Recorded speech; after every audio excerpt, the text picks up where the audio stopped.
अस्सलाम वालेकुम। Malaysia update के साथ मैं हूं माहर फयाज। मलेशिया के वीजे कब ओपन हो रहे हैं, मलेशिया कब वीजे ओपन करने जा रहा है, 2025 में जो लोग आ रहे हैं कॉलिंग वीजे पर वो किस तरह आ रहे हैं, अगर मलेशिया के वीजे बंद हैं तो मलेशिया में 2025 में लोग किस तरह कॉलिंग वीजे पर आ रहे हैं। आज की वीडियो में मैं मुकम्मल तफसीलात आप दोस्तों को बताऊंगा, लेकिन उससे पहले अगर आपने अभी तक मेरे चैनल को सब्सक्राइब नहीं किया तो बराए मेहरबानी मेरे चैनल को सब्सक्राइब कर लें और बेल आइकन को भी प्रेस कर दें ताकि मेरी नए आने वाली वीडियो की नोटिफिकेशन आप दोस्तों को मिलता रहे। इससे पहले हम बात कर लेते हैं क्या 2025 में वीजे ऑनलाइन हो रहे हैं, कॉलिंग वीजे ऑनलाइन हो रहे हैं या नहीं हो रहे। ये स्क्रीन के ऊपर आपको नजर आ रहा होगा, ये मेरे ही दो बंदे हैं। अप्रैल में इनके वीजे ऑनलाइन हुए थे। स्टेटस भी आपको नजर आ रहा होगा कि ये 12 का स्टेटस आ रहा है। ये मैंने वीजा कहां से लिया ये भी मैं आपको बताता हूं। ये साइट पे आप लोगों के साथ मैं एक स्क्रीन रिकॉर्डिंग शेयर कर रहा हूं, ये आप देख सकते हैं। इस कंपनी से मैंने वीजा लिया था। इस कंपनी में 1816 बंदे हैं। आपको पता है कि 1816 बंदे, ये कोई छोटी कंपनी नहीं है, ये बहुत बड़ी कंपनी है। तो इसके पास कोटा भी मौजूद था। ये पुराने कोटे हैं, मैं आपको फिर क्लियर करना चाहूंगा, ये पुराने कोटे हैं, नया कोटा नहीं है भाई। जो लोग कह रहे होंगे कि पता नहीं ये नया कोटा होगा, नहीं भाई, ये नया कोटा नहीं है, ये पुराना कोटा है। पुराने कोटे में ये लोगों से पैसे लेकर वीजे ऑनलाइन करवा रहे हैं। ठीक हो गया भाई। ये आप डेट भी चेक कर सकते हैं, ऊपर लिखा हुआ भी आ रहा होगा 17 जून है आज। तो 17 जून में जब इमिग्रेशन की वेबसाइट पर गया तो भाई मेरे दोनों बंदों के वीजे कैंसिल हो चुके हैं। ठीक है जनाब, मैं इसलिए वीडियो बना रहा हूं ताकि आप लोगों को पता चल सके। ये जो 2025 में लोग आ रहे हैं इसमें तकरीबन 100 में से 2 बंदे ही आ रहे हैं। ठीक है, वीजा ऑनलाइन भी हो जाता है, स्टेटस 12 भी हो जाता है, लेकिन स्टेटस लोलस नहीं होता, प्रोटेक्टर नहीं होता भाई। यही मेन वजह है। इसी कंपनी के आप देख सकते हैं 1816 बंदे हैं, जिसमें मैंने जब चेक किया तो तकरीबन 250 बंदों के वीजे ऑनलाइन थे। जब मेरे बंदों के वीजे ऑनलाइन हुए थे तो उस वक्त तकरीबन 250 बंदे के वीजे ऑनलाइन हुए थे। अब जब मैंने चेक किया तो 250 के 250 जनाब वीजे रिजेक्ट हो गए हैं। जब वीजे रिजेक्ट हो गए हैं तो मैंने पूछा, जिस बंदे से मैंने वीजे लिए थे उससे पूछा कि भाई यहाँ पर तो तमाम वीजे रिजेक्ट हो गए हैं, तो आपने जो 12 करवाए थे अभी लॉलस नहीं हुए, प्रोटेक्टर नहीं हो रहा बंदों का, टिकटें नहीं हो रही, तो ये किस तरह भाई आप उन्हें बुलाओगे। तो आगे से जवाब आया कि भाई ये कंपनी का कोई मसला हो गया था, इमिग्रेशन जो है उनको कोई लेटर भेजती थी प्रोटेक्टर के लिए, उनका एड्रेस का कोई मसला आ गया था, ये फलां ढमका इस तरह की बातें करके भाई वो बता रहा था कि भाई ये तमाम वीजे रिजेक्ट हो गए हैं।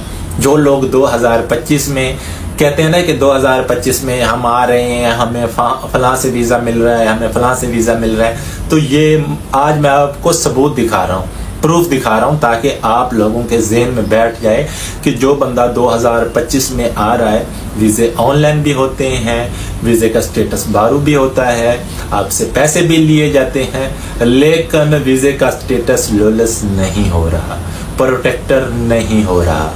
ये आपसे पैसे लिए जा रहे हैं। अब जिन लोगों से इन्होंने पैसे लिए थे अब उनको पैसे वापस किए जा रहे हैं। 4-5 महीने पैसे इस्तेमाल किए गए, कंपनी ने 250 बंदे से पैसे लिए, उसके बाद पैसों का इस्तेमाल किया, स्टेटस ऑनलाइन किया। आगे से कहते हैं भाई कोटा था तो आपके वीजे ऑनलाइन हुए हैं, कोटा ना होता तो आपके वीजे ऑनलाइन कैसे होते।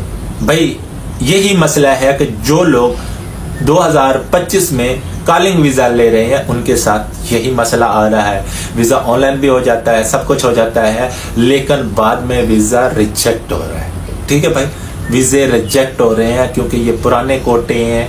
पुराने कोटों के वीजे बहुत मुश्किल से लगते हैं, बहुत मुश्किल से। मैं इसलिए बार बार आपको कह रहा हूं कि जो लोग 2025 में वीजे ले रहे हैं, भाई मेरे साथ ऑलरेडी ऐसा हो चुका है कि मेरी कॉलिंग ऑनलाइन भी हो चुकी थी 2 बंदों की, स्टेटस भी 12 हो गया था, लेकिन लोलस नहीं हुआ, आगे से तमाम वीजे रिजेक्ट हो गए हैं।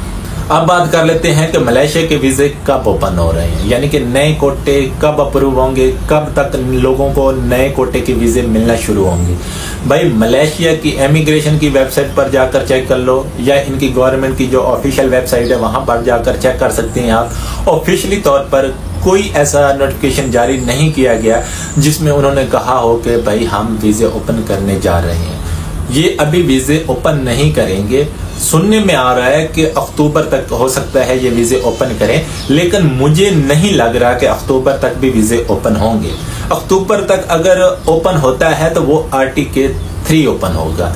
अब लोग पूछेंगे भाई आर्टिकल 3 क्या होता है? आर्टिकल 3 उसे कहा जाता है कि जो लोग मलेशिया में विजिट वीजे पर आए थे या कंपनियों से भागे हुए हैं या थाई के रास्ते या इंडोनेशिया के रास्ते मलेशिया में इंटर हुए हैं, उनके पास वीजा नहीं है, भाई वो इनलीगल है, तो वो बंदे एलिजिबल होंगे आर्टिकल 3 में वीजा लगवाने के लिए। ठीक है, आर्टिकल 3 में अगर आप वीजा लगवाना चाहते हैं तो उसके लिए आपका मलेशिया में होना जरूरी है। अक्सर लोग फिर पूछ रहे होते हैं ना, क्या भाई ये जो आर्टिकल 3 ओपन किया है इसमें हम पाकिस्तान से आ सकते हैं? भाई आर्टिकल 3 में सिर्फ वही लोग एलिजिबल होते हैं जो ऑलरेडी मलेशिया में होते हैं, उनके पास वीजा नहीं होता, वो लोग एलिजिबल होते हैं, वो वीजा लगवाते हैं। अगर हम बात करें कि कॉलिंग वीजा कब ओपन होगा, तो कॉलिंग वीजे का जो चांस है वो 2026 तक है। लोग इसलिए विजिट वीजे पर मलेशिया आ रहे हैं क्योंकि 2023 से लेकर 2025 तक इन्होंने नए कोटे अप्रूव नहीं किए थे। जो पुराने कोटे हैं उनका मैंने आपको बता दिया है कि भाई क्या मसला आ रहा है, किस तरह लोगों के वीजे रिजेक्ट हो रहे हैं। तो जो पुराने कोटे के जो वीजे हैं वो 100 में से 2 बंदों की लग रहे हैं, भाई 2 बंदे मलेशिया में पहुंचते हैं, लेकिन नए कोटे जो है फिलहाल अप्रूव नहीं हुए। हो सकता है 2026 में ये अप्रूव करें, क्योंकि आप लोगों को पता है कि जो लोग मलेशिया में हैं और इनलीगल हैं तो इनकी पहली तरजीह यही है कि उनको कौमी दायरे में लाया जाए, यानी कि उनको लीगल किया जाए। अगर वो लोग लीगल होंगे तो वो गवर्नमेंट को टैक्स देंगे। गवर्नमेंट ये नहीं चाहती कि वो बर्डन नहीं चाहती कि पाकिस्तान, इंडिया या बांग्लादेश या नेपाल से वो नए बंदे बुलवाए। उनकी कोशिश यही होगी कि जो लोग ऑलरेडी मलेशिया में हैं उनको लीगल किया जाए। तो जो लोग मलेशिया में मौजूद होंगे भाई वो बंदे वीजा जो है वो हासिल करेंगे। जब आर्टिकल 3 ओपन होगा तो नई कॉलिंग जो है फिलहाल बंद है और उसका चांस भी बहुत कम है। उम्मीद है आज की वीडियो आप दोस्तों को पसंद आएगी। वीडियो पसंद आए तो वीडियो को लाइक कर दें और इस चैनल को भी जरूर सब्सक्राइब कर लें। तब तक के लिए अल्लाह निगहबान।